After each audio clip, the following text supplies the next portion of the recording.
Kita sudah sepakat, tolong jangan diumumkan. Jadi kita tidak mengumumkan, bukan ingin melakukan kebohongan, bukan. Untuk keamanan pelayanan rumah sakit dan untuk keamanan perawatan saya. Tiba-tiba wali kota Bogor koar-koar di media. Jelas saya tersinggung.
Untuk terdakwa Habib Rizik ya, pada saat saudara terdakwa diperiksa oleh dokter Hadiki Habib ya, di rumahnya menantu saudara kalau tidak salah ya, yang dipanggil ke rumah itu, ya, diperiksa oleh Rumah menantu yang mana? di perumahan Mutiara Sentul ya? Rumah Mutiara Sentul bukan rumah menantu.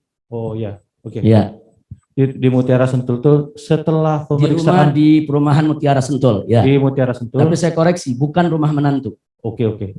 Di Mutiara Sentul tersebut, apakah dokter Hadiki Habib menyampaikan hasil tes rapid antigennya apa? Ya, betul. Saya diperiksa antigen oleh dokter Hadiki Habib dan saya diberitahu 4 mata oleh beliau, Habib, ini hasilnya reaktif. Hasilnya reaktif. Kemudian beliau mengajak diskusi saya, mengusulkan sebaiknya ini ditindaklanjuti untuk dirawat di rumah sakit. Dan saya sangat setuju sekali. Besoknya langsung saya diantar ke rumah sakit. Pada saat itu yang saudara rasakan apakah sesuai dengan surat yang saudara ajukan ke Mercy bahwa ada perasaan seperti berkurangnya tenaga, sesak napas itu pada saat pemeriksaan di tanggal 24? Ya, jadi 23? tim Mercy ini kan sudah melakukan pendampingan dengan saya kan sejak tanggal 12 November. Jadi pendampingan, saya minta sepulang saya dari sana, saya sudah minta pendampingan. Sampai tanggal 17 saya mulai isolasi mandiri, itu tim Mercy selalu mengontrol kondisi saya. Memang kondisi saya sangat lelah. Nah, pada tanggal 23 itu, kenapa dianjurkan untuk antigen? Karena mengingat saya ada batuk, sedikit sesak, jadi dianjurkan untuk antigen. Nah, karena ini kan musim pandemi, jadi kita mesti waspada, jangan-jangan di samping kelelahan ada penyakit lain. Itu maksudnya dokter Hadiki. Nah, akhirnya saya setuju untuk di antigen. Selanjutnya, pada saat saudara sampai di rumah sakit ya, pertama kali datang itu ada namanya pemeriksaan anamnesa atau pemeriksaan secara wawancara dengan dokter Nerina ya. Kalau terdakwa masih ingat. Pertama kali kita masuk, kita langsung ke ini dulu, ke CT scan ya namanya ya, ruangan CT scan. Kita difoto dulu apa segala macam, baru dibawa ke kamar. Nah, pada saat itu baru ketemu dokter yang merawat, yaitu dokter Nerina. Ya. Setelah pemeriksaan dengan dokter Nerina tersebut, apakah disampaikan hasilnya? Ini saya baca ini karena dari keterangan saksi ya sebelumnya. Adanya pneumonia COVID-19 confirm atau infeksi paru karena COVID-19 yang tercatat dalam rekam medis nomor 0022678 atas nama terdakwa. Disampaikan tidak hasilnya itu? Saya tidak disampaikan detailnya oleh dokter Nerina. Dan dokter Nerina selama saya dirawat di rumah sakit Umi tidak pernah mengatakan, Habib Anda COVID, tidak pernah. Tapi memang dokter Nerina membacakan hasil-hasil yang lainnya. Di antaranya beliau mengatakan, Habib ini ke depan ada rekomendasi dari radiologi untuk di PCR. Sebetulnya sebelum diminta PCR oleh wali kota, itu dokter sudah memberikan isyarat. Tapi dokter Nerina saat itu nggak langsung untuk PCR karena dia masih mau nunggu hasil periksa darah. Jadi malam itu nggak banyak bicara. Malam itu dikatakan besok kita tunggu hasil periksa darahnya Habib. Karena periksa darah kan nggak saat itu juga. Nah besoknya begitu hasil periksa darah keluar, baru saya disampaikan. Ternyata saya ada diabetes mellitus, ada agak tinggi gula darahnya. Dan yang paling parah adalah limfosit. Nah, itu dibacakan oleh dokter Nerina. Habib ini imunnya drastis banget nih, turun ini. Jadi turun, dibacakan, langsung saya diberikan infus, diberikan obat dan lain sebagainya. Alhamdulillah dalam waktu 24 jam saya punya limfosit yang tadinya posisi di angka 5 naik menjadi angka 16. Karena limfosit itu posisinya ambang batasnya antara 20 sampai 40. Dan itu menurut dokter Nerina, kalau limfosit turun, kalau imun turun, maka berbagai penyakit itu gampang kena. Bisa kena COVID, bisa kena apa saja. Nah, jadi yang pertama kali saya diperiksa, itu yang pertama kali saya diberitahu. Nah, makanya saya setuju diberikan infus, diberikan obat, dan seterusnya. Jadi selama saya dirawat di Rumah Sakit Umi, tidak pernah dokter yang manapun mengatakan kepada saya, Anda positif COVID. Tidak pernah. Saya tidak pernah dengar itu. Tapi kalau indikasi-indikasi ya Habib ini ada nyesek, Habib ada ini, Habib beliau menyampaikan ada infeksi paru sedang. Nah, ini ada infeksi paru antara sedang, antara ringan sampai sedang, itu disampaikan. Tapi untuk beliau mengatakan Anda COVID, beliau tidak pernah mengatakan itu. Karena memang belum ada hasil PCR saat itu, sama sekali. Sebentar ya, saya lanjutkan. Untuk apa istilahnya jenis penyakit yang terekam dalam tadi rekam medis yang nomornya sudah saya bacakan, yang tertulis di situ pneumonia COVID-19 confirm. Ya. Apakah saudara diperlihatkan atau dikasih Saya kesempatan? tidak diperlihatkan dan tidak dibacakan. Tidak dibacakan. Tidak dibacakan dan tidak diperlihatkan. Karena itu kan istilah kedokteran, mungkin dokter Nerina enggak menyampaikan istilah tersebut. Beliau hanya menyampaikan bahwa kondisi saya ada infeksi paru antara ringan sampai sedang, tapi beliau ingin lihat hasil labnya secara komprehensif, secara keseluruhan. Nah, baru besok paginya, subuh tuh, habis subuh pagi-pagi sekali, saya dirincikan itu satu persatu. Tentang apa namanya, limfosit yang turun, gula yang tinggi, tekanan darah yang tidak normal, nah, itu semua saya dibacakan. Satu persatu. Nah, kemudian mulailah dokter mengambil tindakan dengan berbagai macam obat yang diberikan kepada saya. Terima kasih saudara terdakwa, cukup pertanyaannya. Mohon izin majelis hakim. Ya, silakan. Akan saya lanjutkan kepada saudara Muhammad Rizik Syihab. Ya. Ya, pada saat itu dilakukan pemeriksaan. Itu jenis pemeriksaannya apa saja? Saat itu kapan maksudnya? Pada Karena kan saya saat setiap hari diperiksa di rumah sakit. Dilakukan di rumah oleh Dokter Hadiki Habib. Oh, yang dokter Hadiki. Yang dokter Hadiki itu tanggal 23 sebelum saya masuk rumah sakit. Tanggal 23 November di rumah saya di Sentul sebelum saya masuk rumah sakit. Pemeriksaan antigen dan hasilnya saya diberitahukan reaktif. Reaktif itu maksudnya bagaimana? Reaktif apa? Kenapa? Reaktif apa? Dijelaskan secara detail tidak? Tidak dijelaskan. Dia Tidak, sudah hanya memberitahukan reaktif bahwa saja. antigen ini hasilnya bisa reaktif, bisa non reaktif. Berarti hanya dua hasil. Tapi apa maksudnya reaktif?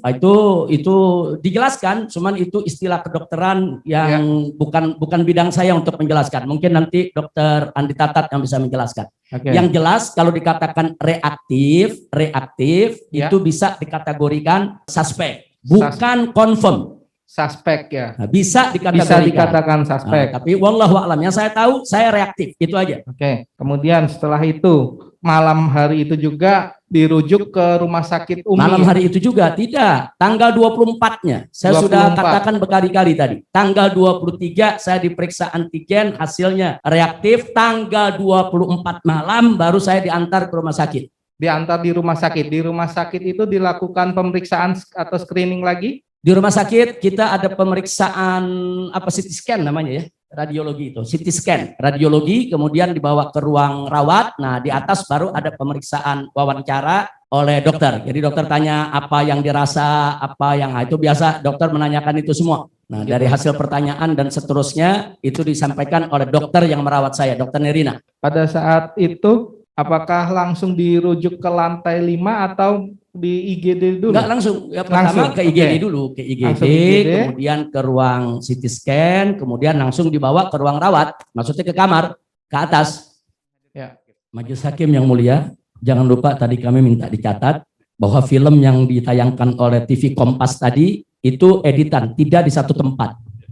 Jadi tolong nanti juga dilihat hasil forensiknya. Jadi itu tidak di satu tempat. Saya dengan keluarga makan, itu rekaman tersendiri. Habib Hanif buat rekaman, itu tersendiri di waktu yang berbeda. Terima kasih.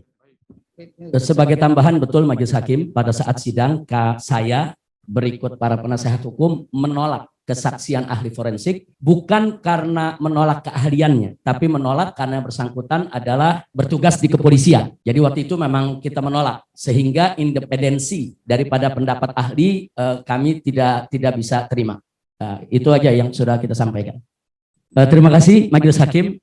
Seingat saya, tadi juga saya diingatkan, di persidangan Rumah Sakit Umi ini tidak pernah diajukan ahli forensik.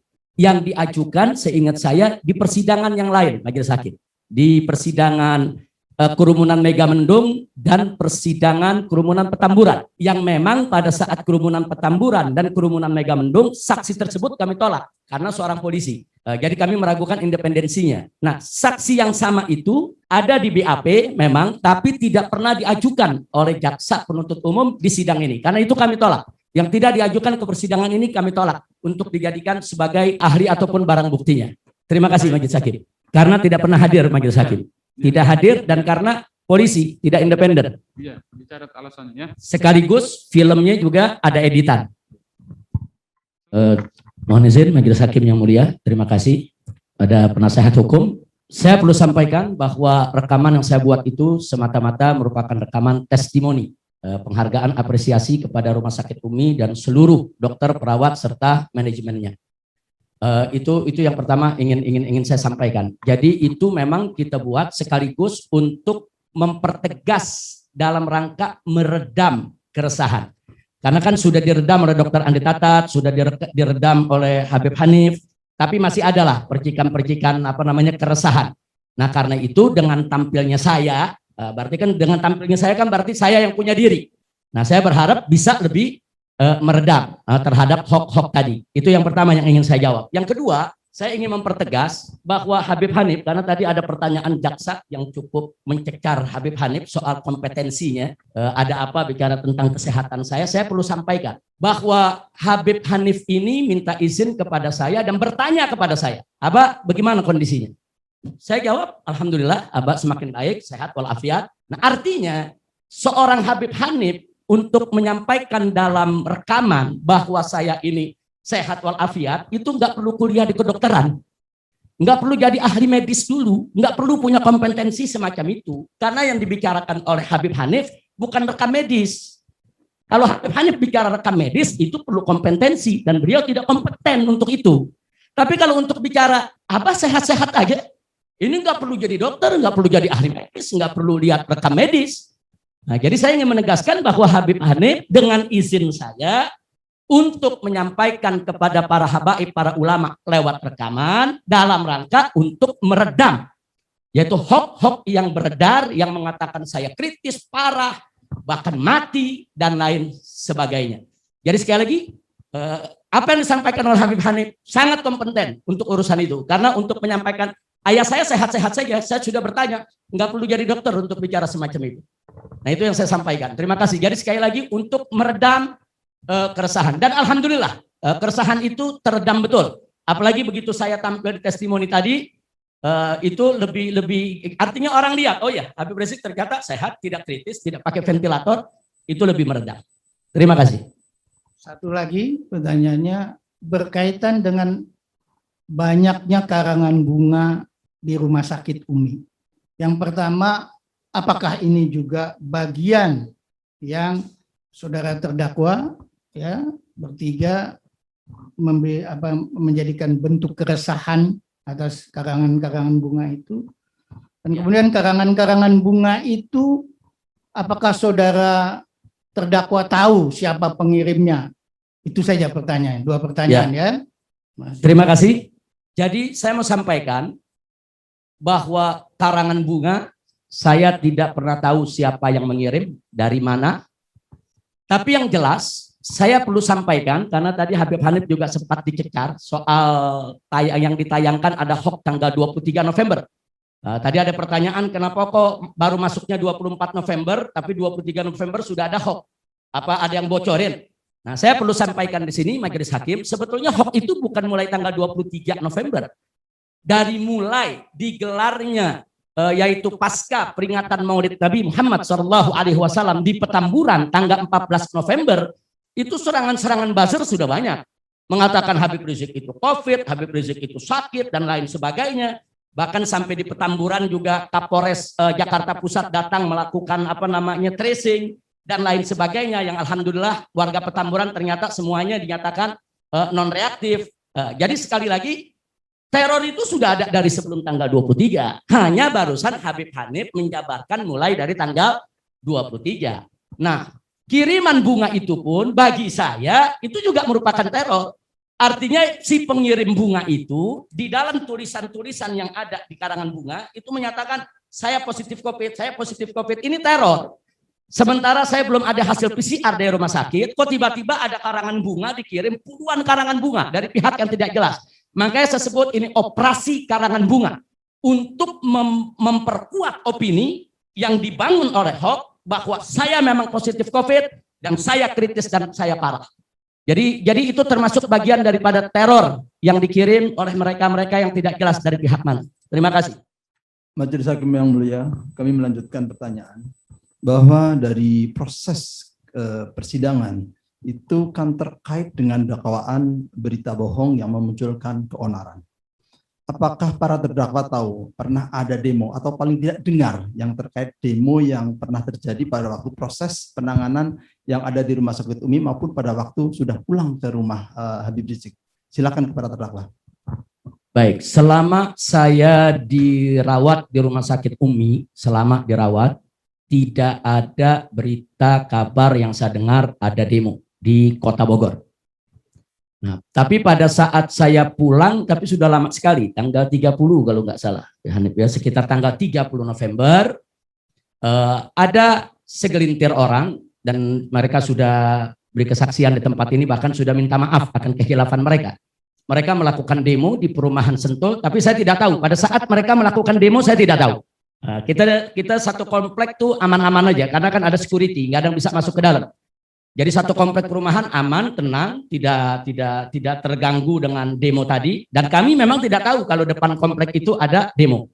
Dan demo itu berita yang kami dapat hanya berlangsung 15 sampai 20 menit, tapi damai, tenang, tidak ada keributan, dan ada polisi juga. Kemudian mereka juga bubar dengan tenang. Sebagaimana para saksi fakta sudah memberikan keterangan semacam itu.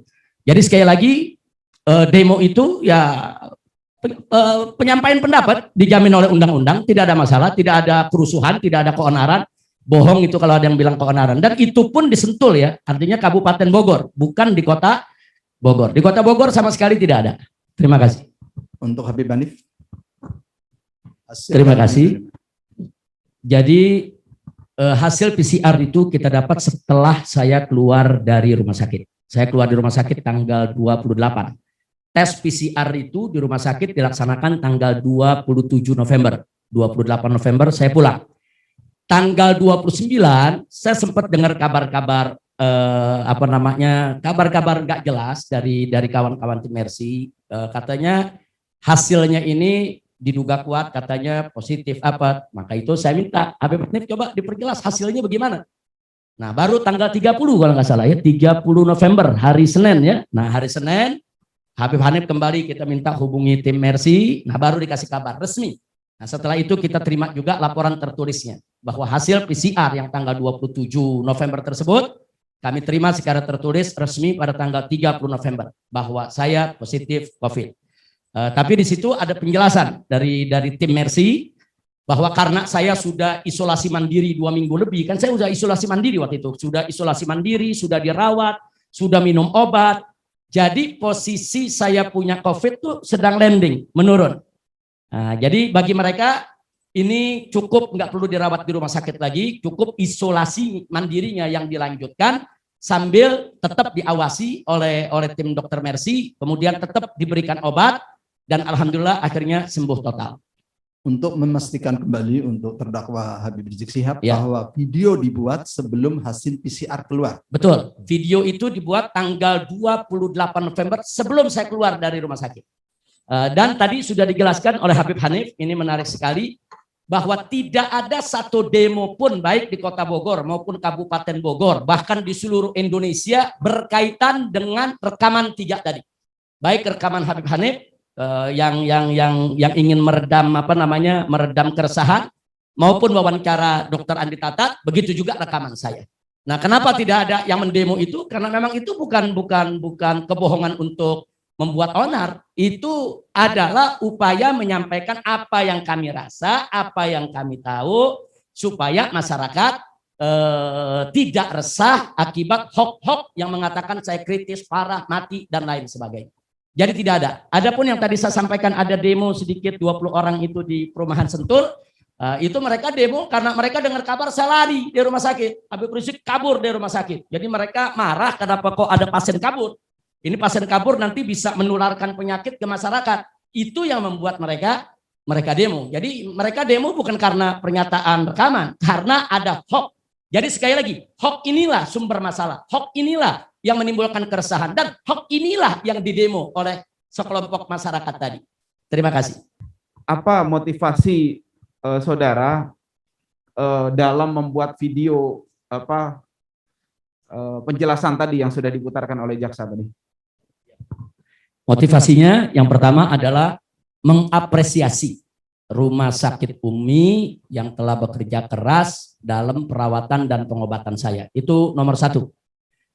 Kedua, sekaligus untuk menunjukkan kepada masyarakat bahwa hoax yang mengatakan saya kritis, parah, itu tidak benar. Artinya untuk meredam keresahan. Dan saya dalam menyampaikan itu tidak sedikit pun terbersit atau ada niat untuk berbohong. Saya bicara apa yang saya rasa. Saya rasa segar, saya sudah tidak batuk, saya sudah tidak sesak napas. Karena saya dirawat di Rumah Sakit Umi, makin hari itu kondisi saya makin bagus.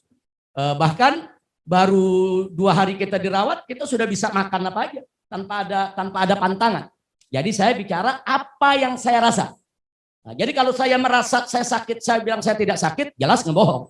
Tapi kalau saya merasa saya segar, enak, nah, tentu dalam hal ini saya tidak berbohong. Dan saya tidak pernah punya niat untuk berbohong. Apalagi niat untuk menimbulkan keonaran. Dan saya tidak pernah terbersit juga bahwa kejujuran kita ingin meredam keresahan, kemudian ada potensi untuk menimbulkan keonaran. Enggak pernah terbersit. Pokoknya yang saya tahu, ini redam keresahan. Saya dirawat di Rumah Sakit Umi, saya berterima kasih dan saya minta doa agar saya senantiasa sehat walafiat. Nah, itu yang perlu kita sampaikan. Kemudian sebagai tambahan kepada penasehat umum, karena tadi ada pertanyaan soal menghalang-halangi, saya perlu sampaikan di sini. Tadi juga saya punya menantu Habib Hanif Al-Attas dikejar itu oleh jaksa penuntut umum soal menghalang-halangi ini. Jadi di sini yang ingin saya sampaikan, perlu diketahui bahwa yang menolak, nah, jadi begini, saya tidak menolak tes PCR, tapi saya tidak mau tes PCR saya dilakukan oleh Satgas COVID Kota Bogor. Kenapa? Karena maaf Majelis Hakim, saya tersinggung dan saya kecewa. Saya dengan rumah sakit sudah sepakat supaya perawatan saya di rumah sakit dirahasiakan. Karena kalau nanti ulama tahu, habaib tahu, di Kota Bogor ini banyak jamaah kita, nanti mereka membesuk kita akan mengganggu perawatan. Bukan hanya mengganggu saya, tapi juga mengganggu rumah sakit itu sendiri. Kita sudah sepakat, tolong jangan diumumkan. Jadi kita tidak mengumumkan, bukan ingin melakukan kebohongan, bukan. Untuk keamanan pelayanan rumah sakit dan untuk keamanan perawatan saya. Tiba-tiba wali kota Bogor koar-koar di media. Jelas saya tersinggung. Koar-koar lah, saya dirawat lah, minta di tes PCR dan lain sebagainya. Saya lihat ini tidak etis. Nah, ini tidak etis. Mestinya kan yang bersangkutan temui saja saya di kamar atau bagaimana caranya, baik-baik kita bicara. Dan itu pun sudah ditemui, yaitu oleh Habib Hanif. Jadi sekali lagi, karena saya lihat perilaku, ini kan wali kota Bogor, ini kan kepala ketua Satgas Kota Bogor. perilakunya tidak etis, perilakunya seenaknya membongkar rahasia pasien, dan ini melanggar undang-undang. Maka itu saya tidak percaya kalau Satgas COVID yang melakukan tes PCR. Nah, maka itu saya minta kepada Rumah Sakit Umi, saya minta izin supaya yang melakukan tes PCR kepada saya adalah tim dari Mercy yang memang sudah sebulan lebih selalu mendampingi saya untuk mengontrol kesehatan saya. Itu yang pertama. Nah, kemudian sungguh pun begitu, kita izinkan. Waktu Rumah Sakit Umi mengatakan, Habib, ini Satgas kalau Habib nggak mau diperiksa oleh mereka, mereka minta pendampingan. Saya setuju. Silakan mereka mendampingi. Tapi ternyata kita tunggu dari pagi. Saya menunggu dari pagi sampai sholat Jumat, sampai usai Jumat, sampai sekitar jam 1:30 sampai jam 2, itu baik Dinkes atau Satgas COVID Kota Bogor nggak ada yang datang. Sementara para dokter tadi selepas Jumat mereka sudah pakai APD untuk melakukan. Akhirnya saya minta, ya sudahlah, lebih baik lakukan saja segera. Karena kenapa? Karena mereka mau Uber bawa sampel ini ke laboratorium. Kalau nunggu Satgasnya itu sampai sore, lalu dibawa ke laboratoriumnya kapan? Jadi saya yang mengambil inisiatif. Saya minta kepada tim Mercy, periksa saya sekarang, tidak perlu nunggu Satgas dari Kota Bogor. Dan faktanya Satgas Kota Bogor sampai sore nggak pernah datang, saya nggak pernah tahu. Kalaupun mungkin mereka datang ke pihak rumah sakit, saya juga tidak pernah tahu. Nah, itu yang perlu saya sampaikan. Jadi tidak pernah kita menghalang-halangi mereka untuk memeriksa kita. Tapi kita mereka minta tes PCR, siap kita tes PCR. Mereka minta hasil, kita sampaikan, tunggu hasilnya keluar. Kalau nanti hasilnya keluar, kita berikan. Jadi tidak ada sama sekali untuk menghalang-halangi. Nah, begitu juga tadi Habib Hanif ditanya tentang kalimatnya urgensi. Tadi kan ada kalimat urgensi baik dari Dr. Andi Tatat maupun dari Habib Hanif. Jadi perlu saya sampaikan, kalimat urgensi ini memang dari saya pada awalnya. Jadi Habib Hanif menyampaikan kepada saya, Abah, ini Satgas COVID minta supaya PCR-nya diulang. Saya baru diambil PCR jam 2, tahu-tahu habis maghrib mau diambil PCR lagi. Saya tanya kepada Habib Hanif, urgensinya apa? Urgensinya apa? Apa pengambilan tes PCR yang tadi itu tidak sah? Apa pengambilan yang tadi itu tidak akan ada hasil? Kenapa? Urgensinya apa? Saya mau tanya dulu, bukan saya tolak. Saya tanya urgensinya apa? Kalau mereka bisa menjawab pertanyaan tersebut, silakan untuk PCR ulang. Urgensinya apa? Nah, itu disampaikan oleh Habib Hanif langsung ke wali kota. Urgensinya apa? Mereka nggak bisa jawab. Urgensinya apa? Kecuali kalau kita PCR-nya sudah seminggu, umpamanya, atau sudah 2-3 hari. Ini baru siang, jam 2 siang diambil PCR. Kok jam 6, jam 7 kita mau diambil PCR lagi? Nah, karena wali kota tidak bisa menjawab, Satgas tidak bisa menjawab, maka akhirnya diambillah kesepakatan. Satgas sendiri, ya sudahlah. Kalau begitu, Habib Hanif mengatakan ini karena sudah diambil oleh tim Mercy, ya tanya aja tim Mercy hasilnya. Kenapa kita tinggal tunggu hasil? Dan Satgas pun setuju saat itu. Baik, kalau begitu kita komunikasi dengan tim Mercy. Nah, semenjak saat itu Habib Hanif tidak komunikasi lagi dengan Satgas, tidak komunikasi dengan wali kota dan Satgasnya langsung komunikasi dengan tim Mercy untuk mengetahui hasil. Nah, itu yang perlu kita sampaikan. Cuman kita terkejut. Habis pertemuan malam itu jam 9 selesai bubar, tahu-tahu jam 10 malam ada rapat wali kota dengan Satgasnya, dengan Kapolres Kota Bogor untuk melaporkan Rumah Sakit Umi ke polisi. Dan itu dilakukan pada lewat tengah malam. Nah, jadi saya betul-betul kecewa nih, makanya itulah sebabnya. Kenapa saya lihat ini wali kota tidak etis, tidak beretika, yaitu yang salah satu menyebabkan saya nggak percaya kalau timnya yang meriksa PCR saya. Baik. Kalau saya percaya dia beretika, dia punya sopan santun, punya keramahan, saya mau diperiksa PCR. Tapi kalau perilakunya sudah begitu, jangan-jangan nanti hasilnya diobral kemana-mana. Jadi maksud saya, kalau dia mau keluar-keluar begitu, bicara dulu. Jangan saya sakit nih, sakitnya saya, penderitaan saya dijadikan sebagai konsumsi untuk panggung politik dia. Ini yang saya tidak terima. Jadi terima kasih, saya tidak pernah menghalang-halangi siapapun untuk proses pengobatan saya selama di Rumah Sakit Umi. Bahkan kemarin sudah diberikan kesaksian oleh para dokter yang merawat saya di sini, majelis hakim, bahwa saya selalu ikuti semua arahan para dokter. Bahkan arahan perawat saya ikut. Jangankan dokter. Perawat bilang jangan begini Habib, jangan begitu Habib. Habib mesti begini. Saya ikuti karena saya ingin sehat. Terima kasih. Baik, berarti urgensinya yang ditanyakan, bukan menolak ya. Jadi menanyakan urgensi, tapi dianggap oleh mereka itu mungkin penolakan. Kemudian mengenai general consent atau surat pernyataan yang saudara buat ya, itu apakah mutlak atau ada pengecualian? Tadi soalnya ke depan saya tidak mendengar tadi. Terima kasih. Jadi setiap pasien masuk rumah sakit itu ditunjukkan oleh pihak rumah sakit yang namanya general consent, Majelis Hakim yang mulia. Nah, di general consent tersebut saya memang menandatangani. Artinya general consent itu bukan untuk membuka rahasia, bukan. Rahasia pasien tetap dijaga, tapi boleh dibuka pada kondisi tertentu. Contoh, darah saya diambil, harus dibawa ke laboratorium. Otomatis pihak laboratorium harus tahu dong. Sampel saya diambil, dibawa ke RSKM untuk diperiksa soal COVID. Otomatis pihak RSKM harus tahu dong. Kemudian saya diperiksa, dilaporkan ke Dinkes atau ke Kemenkes. Otomatis Dinkes Menkes juga mesti tahu dong. Nah, kalau dibuka untuk instansi-instansi yang memang sudah diatur oleh undang-undang, nggak ada masalah. Saya izinkan itu. Yang saya tidak izinkan kalau dibuka kepada orang yang tidak berkepentingan. Jadi kembali kepada urgensi. Kalau Satgas mau menanyakan rekam medis, urgensinya apa? Apa Satgas mengobati saya? Urgensinya apa?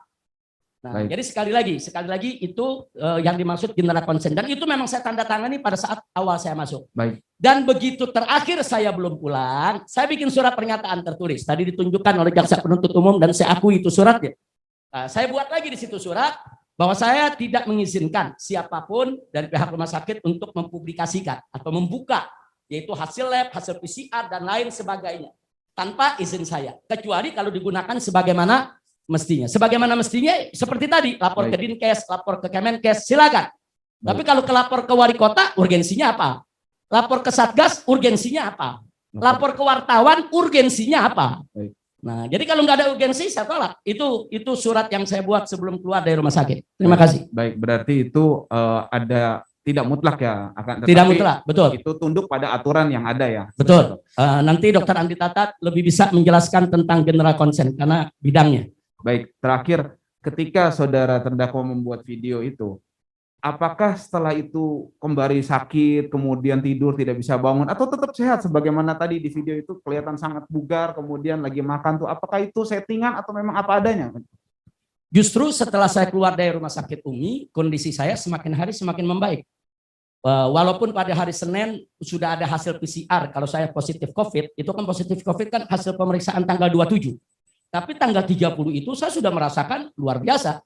Makanya pada saat saya tanya kepada dokter, ini berdasarkan hasil PCR positif COVID, apa perlu saya dirawat lagi di rumah sakit? Nah, penjelasan dari dokter Hadiki, waktu itu dihadirkan di sini, beliau mengatakan nggak perlu Habib. Karena Habib ini sudah lebih dari 2 minggu melakukan isolasi. Kan dari tanggal 17 kita sudah isolasi, dari mulai Petamburan. Habib sudah isolasi, sudah minum obat, sudah konsumsi vitamin D, vitamin C, segala macam obat, dan juga sudah dirawat di rumah sakit. Di rumah sakit sudah diinfus dan seterusnya, limfositnya juga sudah, imunnya juga sudah naik. Jadi usulan dari mereka tidak perlu ke rumah sakit, tapi wajib isolasi mandiri dilanjutkan. Nah, akhirnya saya terima, isolasi mandiri dilanjutkan di rumah di bawah pengawasan tim Mercy. Dan tim Mercy mengatakan kondisi Habib ini COVID-nya sudah mulai landing, sudah mulai baik. Kalau mengikuti arahan sebagaimana mestinya, insya Allah akan segera sembuh. Tapi kalau nggak ikut arahan, hati-hati. Ini COVID berbahaya.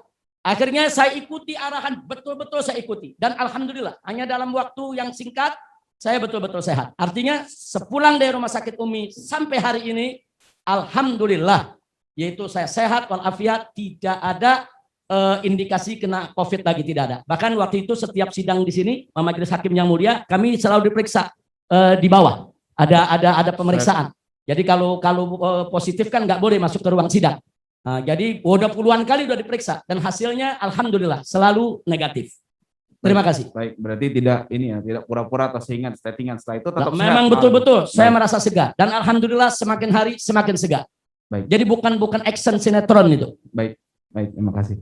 Apakah setelah Habib Rizik keluar dari rumah sakit Umi, itu ada keributan-keributan, ada bakaran-bakaran apakah di Kota Bogor maupun di sekitar rumah sakit Umi. Demikian. Ya, terima kasih penasehat hukum yang terhormat. Majelis Hakim yang mulia, sepulang saya dari Rumah Sakit Umi kembali ke rumah tinggal di perumahan Mutiara Sentul. Saya koreksi, perumahan Mutiara Sentul. Alhamdulillah situasi kondisi di perumahan Mutiara Sentul yaitu sangat kondusif. Tidak ada keonaran, tidak ada keributan, tidak ada kerusuhan. Bahkan saya rasakan tinggal di perumahan Sentul itu dari mulai awal kita tinggal di sana, yaitu jauh sebelum ada peristiwa COVID, sampai hari ini perumahan yang aman, tenang, para tetangganya juga saling peduli, kondusif, dan security-nya juga penjagaan keamanannya sangat-sangat bagus. Artinya tidak ada kerusuhan, tidak ada keresahan apapun di perumahan Sentul. Alhamdulillah. Terima kasih. Selama saya dirawat di Rumah Sakit Umi, saya tidak pernah bertemu dengan Dr. Andi Tatat. Jadi segala informasi kita dapat dari dokter yang merawat atau lewat perawat yang mandir ke kamar atau lewat Habib Hanif yang memang ditugaskan untuk mendampingi.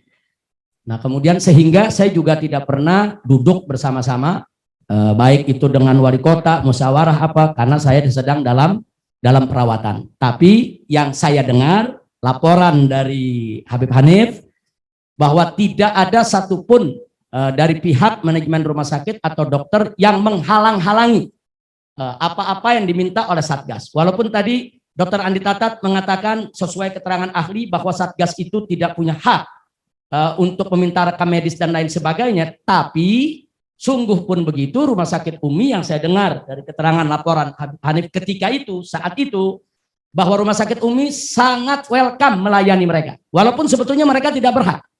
Jadi Satgas datang rame-rame 20-30 orang datang masuk ke rumah sakit ini mau ngegerebek atau mau periksa PCR. Nah, tapi sungguh pun begitu Rumah Sakit Umi welcome. Rumah Sakit Umi terima. Bahkan mereka minta tes PCR, kita akomodasi. Artinya kita akomodir. Mereka minta ini, minta itu, tanya ini, tanya itu, semua diberikan oleh Rumah Sakit Umi. Jadi saya pikir apa yang saya tahu dan apa yang saya dengar, Rumah Sakit Umi sudah sangat kooperatif dengan Satgas. Hanya Satgasnya yang di luar batas, lebay. Nah, itu saja yang bisa saya jawab. Kemudian untuk terdakwa Habib Rizik, jadi memang yang menentukan kan pada waktu ada kesepakatan antara saudara ya dengan pihak Satgas bahwa akan dilakukan swab terhadap saudara. Dengan pihak rumah sakit. Saya tidak berhubungan langsung dengan Satgas. Ya. Kemudian yang menentukan sekarang yang menentukan bahwa itu yang melaksanakan mersi apakah kesepakatan bersama atau memang timbul dari ini saudara sendiri? Memang dari keinginan saya, karena semenjak saya awal pulang dari Saudi, sebagaimana tadi sudah saya jelaskan, tanggal 12 November, saya pulang tanggal 10. Tanggal 12 November, saya tuh udah mengalami kelelahan. Nah, saya minta kepada tim Mercy untuk melakukan pendampingan secara tertulis. Ya. Nah, jadi mereka melakukan pendampingan.